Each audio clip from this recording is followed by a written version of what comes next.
Welcome to our guide on using the Interactive Brokers platform. Today, we'll cover essential features and step-by-step processes to get you started with trading. To begin, let's create your Interactive Brokers account. Follow these steps to sign up and secure your trading access.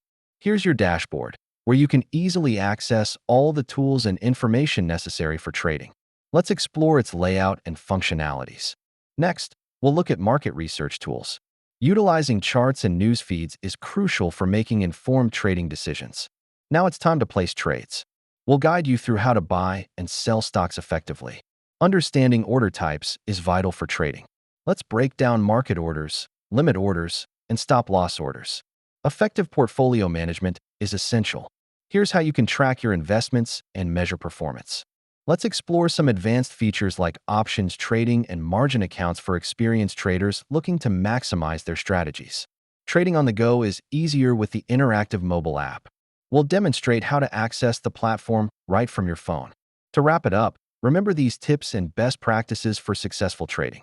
Stay informed, start slow, and always keep learning.